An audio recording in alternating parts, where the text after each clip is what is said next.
Hello students, in this video we will discuss about the concept of imagination in Biographia Literaria by Samuel Taylor Coleridge.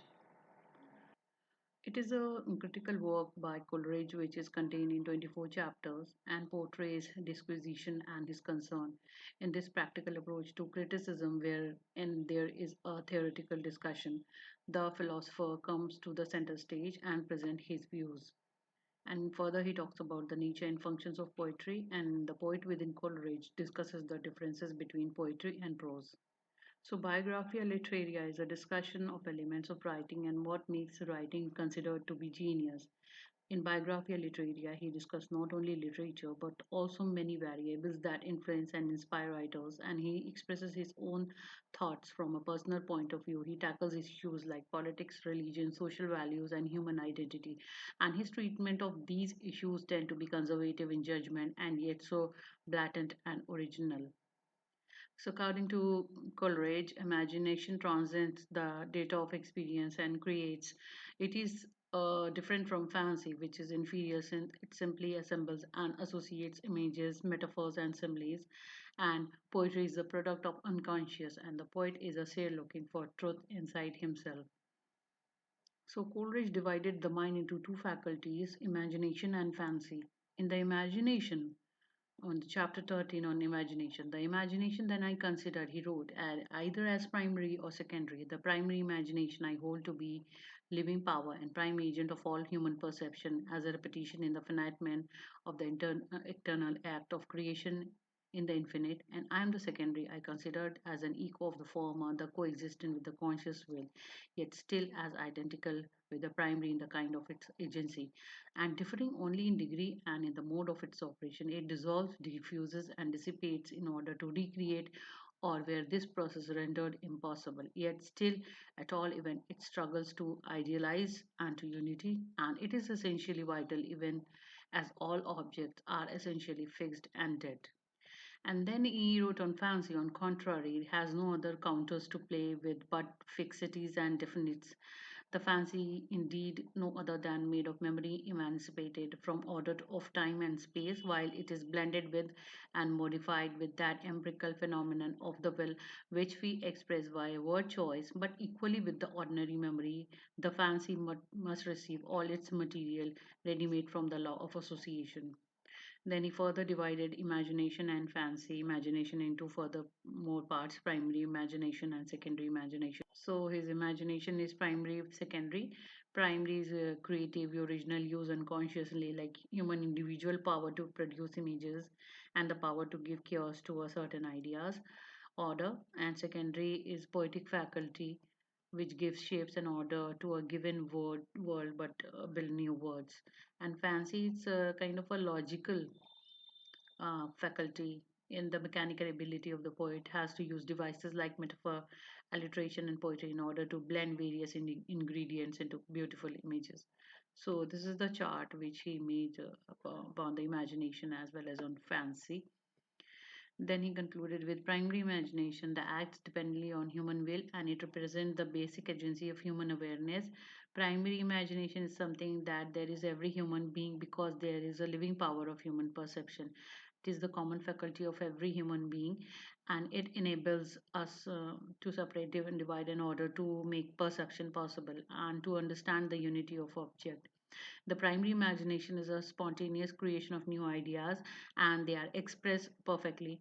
Primary imagination for Coleridge is the necessary imagination as it automatically balances and fuses the innate capacities and powers of the mind with the external presence of the objective world that one receives through the senses.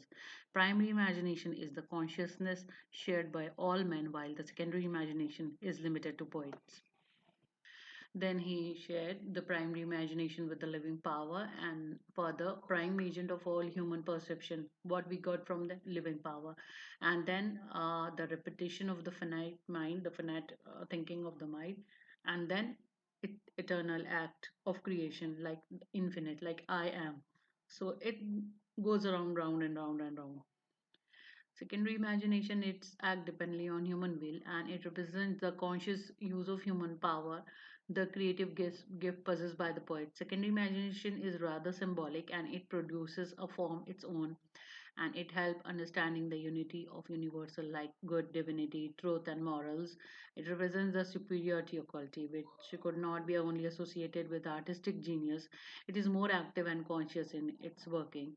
The secondary imagination select and orders the raw material and reshapes the and remodels into object of beauty. It is mitigated by the conscious act of imagination, therefore, it is hindered by not only perfect creation but also by imperfect impression as well as an expression.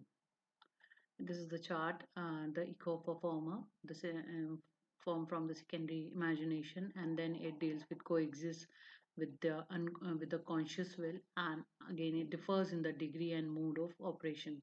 So, in order to recreate it, it dissolves, diffuses, and then dissipates. So the significance of imagination was Coleridge for that it is represented by the sole faculty within man that was able to achieve the romantic ambition of reuniting the subject and the object, the world of the self and the world of the nature, by establishing the creative act as mimicking the organic principle or one, a divine principle believed to underlie all reality. The romantic theorists sought to establish a harmonious relationship between the ideal world of the subject and the real world of the object. Coleridge was convinced that the imagination acted as a repetition in the finite mind of the eternal act of creation and the infinite I am, and that it not only reinforced the notion and the perception was active and creative, it established the cosmos in an organic entirety. So, he give the theory of imagination like plastic, explain the property of imagination like to shape into one and to convey a new sense. Coleridge, in the 10th chapter of Biographia Literaria, described this ability of imagination as plastic. Nothing that plastic was word he borrowed from the Greek to shape. Coleridge explained that it referred to the imagination's ability to shape into one, having to convey a new sense, and he felt such a term was necessary as it would aid the recollection of meaning and prevent it being confounded with the usual import of the word imagination. So, this is the picture that depicts in plastic the ability of imagination. Plastic is the present tense term derived from the Greek word meaning into and one and mole and coined by Coleridge 1817. The word means having the function of molding into unity, unifying. The picture derived from the word is of someone, probably a poet, taking images and words and feeling from a number of realm of human behavior and endeavor and thought, bringing them together in the poem writes. So this requires a huge effort of the imagination, which we might call the plastic power of the poetic imagination. A decade after its first appearance, a writer could remark, "Nor I trust Will Coleridge favors an plastic would ever become current."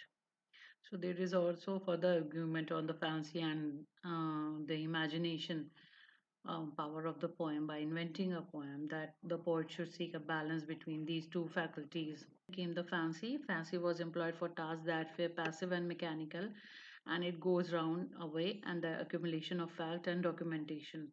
Then it divides into adulteration and the counterfeit of memory. So it distinguished secondary imagination with fancy. It introduced a concept. Fancy is a low form of imagination and has no other counters to play but fixities and definities. It is mechanical and imitative, and it constructs images out of new combination, conception, and memories. And in Coleridge's eyes, it is passive and mechanical, and the accumulation of the fact, documentation of what is seen. Fancy is the attribute of poetic genius, but imagination, its sole fancy, equated with mechanical mixture and imagination, and equated with a chemical compound. So fancy is limited of false parallel of secondary imagination, and parallel between the creativity of the poet and that of a cosmos makes us link scaling. But in Coleridge account, there is unconscious and deliberation of the cosmic creativity, so that the word God is perhaps more appropriate here. So this is the description of the concept of imagination by Samuel Taylor Coleridge in Biographia Literaria, and these are the major points on the concept of imagination. So I hope you like this video, and please do like, share, and subscribe to my channel. And if you want some further lecture, so please chat me on my chat box. Thank you.